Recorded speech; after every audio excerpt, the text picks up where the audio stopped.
What if the greatest leader in the world bent down to serve you? On the night he was about to be betrayed, Jesus knelt to wash his disciples' feet. What kind of love does that? What kind of leadership chooses the basin and towel over the throne and crown? It was during the Last Supper, a pivotal moment recorded in John chapter 13. Jesus and his disciples gathered in the upper room in Jerusalem. The atmosphere was charged with anticipation of the Passover feast, yet tinged with a heaviness that the disciples could not quite understand. Jesus, however, knew exactly what was coming. He knew his time on earth was drawing to a close. He knew that within hours he would be arrested, beaten, and crucified. He knew that one of those sitting at the table would betray him, another would deny him, and most would scatter in fear. Yet in this moment, when anyone else might have been consumed with their own thoughts or demanded special treatment, Jesus did something unexpected, something that would forever redefine what it means to lead. The meal was underway when Jesus quietly rose from the table. The disciples fell silent, watching curiously as their teacher removed his outer garment, the act of someone preparing for manual labor. He then took a towel and wrapped it around his waist, the uniform of a household servant. Pouring water into a basin, he began to wash his disciples' feet. Try to place yourself in this scene. In first-century Palestine, walking in sandals on dusty roads left feet filthy. Washing feet wasn't just an unpleasant task. It was considered the lowest of services, reserved for the most menial of servants. Yet here was Jesus, their rabbi, their Lord, the one they believed was the Messiah, kneeling before them, taking on the role of the lowest slave. One by one, he moved around the table. Can you imagine the stunned silence that must have filled the room? Their master, taking their calloused, dirt-covered feet into his hands, his fingers gently washing away the grime of the day's journey, drying them with the towel around his waist. The vulnerability of it, the intimacy, the radical reversal of what they expected from someone they called Lord.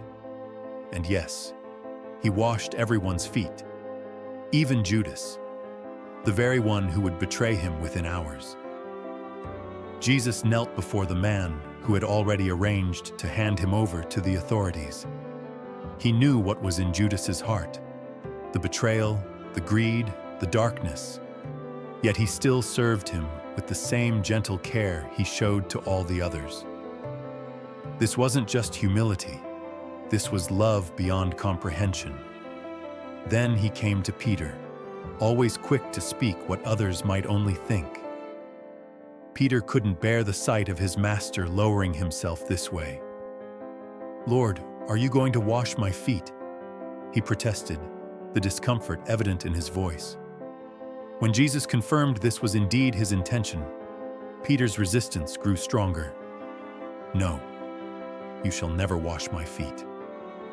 Jesus' response was both gentle and profound. "Unless I wash you, you have no part with me." In that moment, Peter understood that something deeper was happening. This wasn't just about physical cleanliness.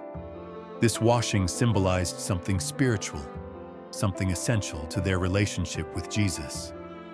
And so, in characteristic all-or-nothing fashion, Peter swung to the opposite extreme. "Then, Lord, not just my feet, but my hands and my head as well." Jesus smiled at Peter's enthusiasm, gently correcting him. "Those who have had a bath need only to wash their feet. Their whole body is clean." This washing was more than physical cleansing. It was symbolic of the spiritual purification that Jesus offers, and of the continuous cleansing we need as we walk through a dusty world. When Jesus finished this extraordinary act of service, he put his outer garment back on and returned to his place at the table. His disciples were still processing what they had just witnessed when he asked them a question. Do you understand what I have done for you?" He didn't wait for their answer.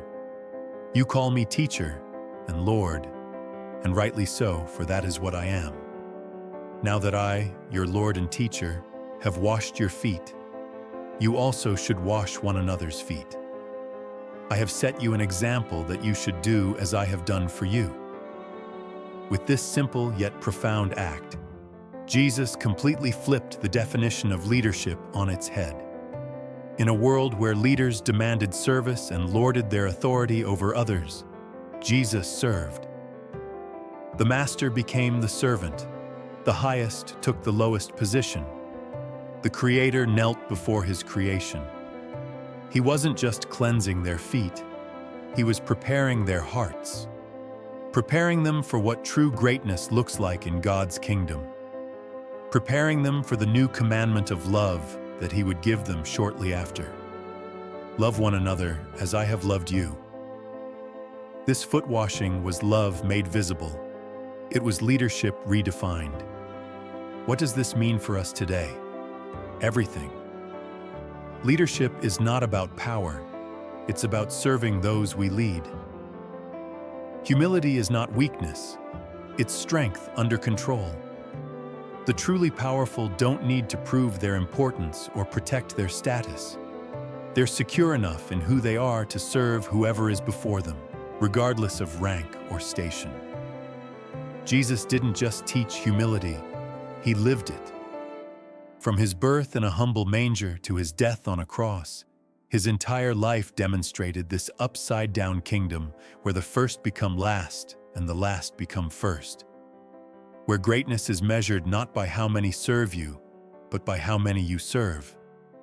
We are called to follow this example, to serve, to forgive, to lower ourselves in love, to wash the feet of those around us, metaphorically speaking, to set aside our pride, our status, our comfort, and meet others in their need. This might mean listening when we'd rather speak, forgiving when we'd rather hold a grudge, serving when we'd rather be served, putting others before ourselves when everything in our culture says to put ourselves first.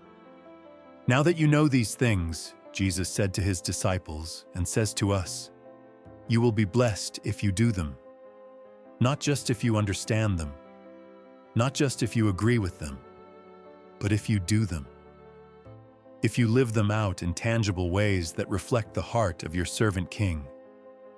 If this story speaks to you, share it. Serve someone today in a way that costs you something, and never forget.